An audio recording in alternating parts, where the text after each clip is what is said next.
जब सरहद पर गोलियां चलती हैं तो सिर्फ एक सैनिक ही नहीं बल्कि किसी बच्चे का स्कूल, किसी माँ की दवा और किसी बुजुर्ग की पेंशन भी छीन लेती हैं। कई घरों के सपने चकनाचूर हो जाते हैं और अब वही गोलियां हमारे आपके व्यापार को भी छलनी कर रही हैं। भारत और पाकिस्तान के बीच बढ़ता तनाव सिर्फ सुर्खियों की बात नहीं है, बल्कि ये आपकी जेब, आपके इन्वेस्टमेंट और आपके फ्यूचर पर सीधा असर डालता है। लेकिन सवाल ये है, जिस तरह से दोनों देशों के बीच व्यापारिक रिश्ते टूट रहे हैं, इससे ज़्यादा नुकसान किसे हो रहा है? स्टॉक मार्केट, डॉलर और गोल्ड की कीमतें कैसे बदल रही हैं? छोटे व्यापारियों और आम निवेशकों को इस समय क्या स्ट्रेटजी अपनानी चाहिए?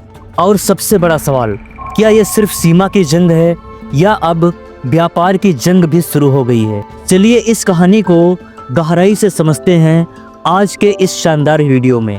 उससे पहले एक लाइक और इस वीडियो को जमकर शेयर कर दीजिए। 22 अप्रैल को जम्मू कश्मीर के पहलगाम में हुए आतंकी हमले ने भारत और पाकिस्तान के रिश्तों को एक बार फिर से तनाव के कगार पर लाकर खड़ा कर दिया है। इस हमले में 26 बेगुनाहों की जान चली गई थी और भारत ने इसके जवाब में कड़े कदम उठाए। सिंधु जल संधि को निलंबित कर दिया गया, अटारी बॉर्डर पर व्यापार बंद कर दिया गया और पाकिस्तानी जहाज़ों पर भारतीय बंदरगाहों पर रोक लगा दी गई। ये कुछ ऐसे कदम हैं जिन्होंने दोनों देशों के बीच आर्थिक रिश्तों को और भी ज़्यादा कमज़ोर कर दिया। पाकिस्तान ने भी जवाबी कार्रवाई की। उसने भारत के लिए अपना एयर स्पेस बंद कर दिया और साल 1972 की शिमला संधि को रद्द करते हुए व्यापारिक रिश्ते तोड़ दिए। पहलगाम में अटैक के बाद भारत ने पाकिस्तान के ऊपर जो भी प्रतिबंध लगाए हैं, उसके जवाब के रूप में पाकिस्तान ने 1972 में हुए शिमला एग्रीमेंट को मानने से इनकार कर दिया है। लेकिन सवाल ये है, इन कदमों का असर सिर्फ सरकारी दफ्तरों तक सीमित रहेगा या ये आम आदमी की जिंदगी को भी प्रभावित करेगा? चलिए सबसे पहले समझते हैं कि भारत और पाकिस्तान का व्यापारिक रिश्ता आखिर क्या है। साल 1947 में भारत और पाकिस्तान के बंटवारे के बाद से ही दोनों देशों के बीच व्यापारिक रिश्ते उतार चढ़ाव भरे रहे हैं।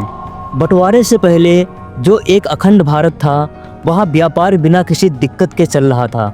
लेकिन बंटवारे ने न सिर्फ सरहदें खींची बल्कि व्यापार को भी बांट दिया।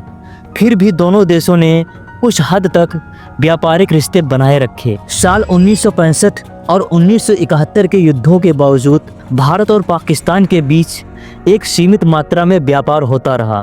2000 के दशक में दोनों देशों ने व्यापार को बढ़ाने की कोशिश की। भारत ने पाकिस्तान को मोस्ट फेवर्ड नेशन का दर्जा दिया और अटारी वाघा बॉर्डर के जरिए व्यापार शुरू किया। लेकिन साल 2019 में जब पुलवामा हमले के बाद भारत ने MFN का दर्जा वापस लिया, तब से दोनों देशों के बीच प्रत्यक्ष व्यापार लगभग ठप है। क्या आप जानते हैं कि भारत और पाकिस्तान के बीच कौन कौन से सामान का व्यापार होता था? दोस्तों, भारत से पाकिस्तान को सीमेंट, चीनी, केमिकल्स और टेक्सटाइल्स जैसी चीज़ें भेजी जाती थीं। वहीं पाकिस्तान से भारत को ड्राई फ्रूट्स, चमड़ा और कॉटन जैसे प्रोडक्ट्स आते थे। लेकिन अब ये व्यापार लगभग शून्य है। साल 2024 में भारत के कुल निर्यात में पाकिस्तान की हिस्सेदारी सिर्फ और सिर्फ 0.5% से भी कम थी। तो क्या इसका मतलब ये है कि इस तनाव का आर्थिक असर भारत पर भी पड़ेगा? ये कोई ज़रूरी नहीं है। चलिए अब भारत की इकोनॉमी पर इसके प्रभाव को समझते हैं। भारत की अर्थव्यवस्था दुनिया की सबसे तेजी से बढ़ती हुई अर्थव्यवस्थाओं में से एक है। लेकिन जियोपॉलिटिकल टेंशंस खासकर पाकिस्तान के साथ इसका मूड खराब कर सकते हैं। मूडीज रेटिंग्स की एक हालिया रिपोर्ट के मुताबिक भारत की आर्थिक गतिविधियों पर इस तनाव का सीधा असर भले ही कम हो, लेकिन इनडायरेक्ट प्रभाव जरूर पड़ सकते हैं। अब समझते हैं निवेशकों का सेंटीमेंट। जब सरहद पर तनाव बढ़ता है तो शेयर मार्केट में भी हलचल बढ़ जाती है।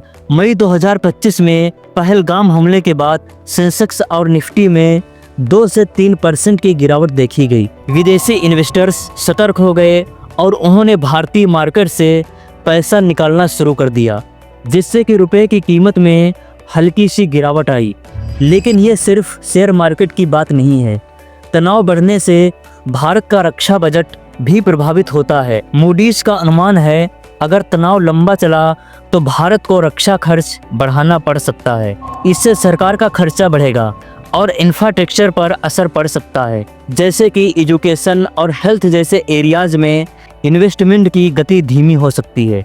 फिर भी भारत की अर्थव्यवस्था बहुत मजबूत है। मजबूत सरकारी निवेश और निजी खपत की वजह से भारत की जीडीपी ग्रोथ 2025 में 6.3% रहने का अनुमान है। लेकिन सवाल ये है, क्या यह तनाव लंबे समय तक भारत के फाइनेंशियल बैलेंस को चुनौती दे सकता है? इसका जवाब जानने से पहले आइए पाकिस्तान की स्थिति देखते हैं क्या है। पाकिस्तान लंबे समय से गंभीर आर्थिक संकट से गुजर रहा है। वहां की आर्थिक स्थिति इतनी बदतर हो चुकी है कि आम लोगों के लिए 2 वक्त की रोटी जुटाना भी मुश्किल हो चुका है। पाकिस्तान की अर्थव्यवस्था पहले से ही गहरे संकट में है। 21.15 लाख करोड़ रुपए का कर्ज, विदेशी मुद्रा भंडार जो सिर्फ 3 महीने के आयात को कवर कर सकता है, और IMF से बार बार मदद की गुहार। ये है पाकिस्तान की आर्थिक हकीकत। मूडीज की रिपोर्ट कहती है कि भारत के साथ बढ़ता तनाव पाकिस्तान की अर्थव्यवस्था को और गहरे गड्ढे में ढकेल सकता है। भारत के साथ व्यापार पहले से ही बंद है और अब भारत ने IMF और अन्य वैश्विक संस्थाओं से पाकिस्तान को दी जाने वाली मदद पर सवाल उठाने की बात कही है। और अगर ऐसा हुआ तो पाकिस्तान की बाहरी फंडिंग्स पर भारी असर पड़ेगा। पाकिस्तान के फार्मा सेक्टर को ही ले लें। भारत से दवाओं का आयात बंद होने से वहां की दवाओं की कीमतें आसमान छू रही हैं। ड्राई फ्रूट्स, टेक्सटाइल्स और चमड़े जैसे सेक्टर्स जो भारत के साथ व्यापार पर निर्भर थे, अब घाटे में चल रहे हैं। इसकी वजह से बेरोजगारी बढ़ रही है और आम जनता की जेब खाली हो रही है। और सबसे बड़ा झटका, पाकिस्तान ने भारत के लिए अपना एयर स्पेस बंद कर दिया, लेकिन इससे उसे रोजाना 1.2 से 2.3 लाख डॉलर का नुकसान हो रहा है। 31 दिनों में ये नुकसान 30 से 60 करोड़ रुपए तक पहुंच सकता है। कहावत है ना, अपने पैरों पर कुल्हाड़ी मारना। और पाकिस्तान की स्थिति कुछ ऐसी ही है। भारत के छोटे और मिड साइज बिजनेस ही देश की इकोनॉमी को आगे बढ़ा रहे हैं, लेकिन भारत और पाकिस्तान के तनाव का असर इन पर भी पड़ रहा है। पंजाब और राजस्थान के वो व्यापारी जो कभी अटारी बाघा बॉर्डर के जरिए सीमेंट, चीनी और टेक्सटाइल्स का व्यापार करते थे, अब घाटे में चल रहे हैं। सिर्फ डायरेक्ट ट्रेड ही नहीं बल्कि इनडायरेक्ट ट्रेड पर भी असर पड़ा है। उदाहरण के लिए भारत के वो एक्सपोर्टर जो तीसरे देशों जैसे कि UAE के जरिए पाकिस्तान को सामान भेजते थे, अब उनके ऑर्डर कैंसिल हो रहे हैं। इससे सप्लाई चेन बाधित हो रही है और लागत बढ़ रही है। लेकिन सिर्फ नुकसान ही नहीं, कुछ सेक्टर्स को फायदा भी हो रहा है। जैसे भारत के डिफेंस सेक्टर में निवेश बढ़ रहा है। डिफेंस स्टॉक्स जैसे हाल और बेल में हाल ही में 10 से 15% की तेजी देखी गई है। लेकिन सवाल ये है, क्या ये तेजी लंबे समय तक टिकेगी या सिर्फ तनाव का टेम्परेरी असर है? जब विवाद बढ़ता है तो दोनों देशों का रक्षा बजट भी आसमान छूने लगता है। भारत ने साल 2025 और 26 के लिए 50.65 लाख करोड़ रुपए का बजट पेश किया, जिसमें डिफेंस सेक्टर के लिए करीब 6.21 लाख करोड़ रुपए आवंटित किए गए। ये राशि पाकिस्तान के पूरे बजट से भी कहीं ज्यादा है। वहीं पाकिस्तान ने अपने रक्षा बजट में 18% की बढ़ोतरी की और अब ये 2.5 लाख करोड़ रुपए से भी कहीं ज्यादा है। हैरानी की बात यह है, पाकिस्तान की सेना का एक दिन का खर्च उनके शिक्षा और स्वास्थ्य बजट से भी कहीं ज़्यादा है। सोचिए, अगर ये पैसा स्कूल, अस्पताल या टेक्नोलॉजी में लगाया जाता तो दोनों देशों के लोगों का जीवन कितना बेहतर हो सकता था। भारत में 6.21 लाख करोड़ रुपए से 12,000 नए स्कूल या 600 सुपर स्पेशलिटी अस्पताल बन सकते थे, लेकिन तनाव की वजह से ये पैसा हथियारों और सैन्य तैयारियों में जा रहा है। अगर आप एक इन्वेस्टर हैं तो ये तनाव आपके पोर्टफोलियो को कैसे प्रभावित कर सकता है? आइए कुछ अहम सेक्टर्स पर नज़र डालते हैं। सबसे पहला है डिफेंस स्टॉक्स। तनाव के समय डिफेंस कंपनियों के शेयरों में तेजी आती है। हाल, बेल और माजगोन डोक जैसे स्टॉक्स में निवेशकों की दिलचस्पी बढ़ रही है। दूसरा है ऑयल प्राइसेस। अगर तनाव बढ़ता है तो वैश्विक तेल कीमतें भी प्रभावित हो सकती हैं।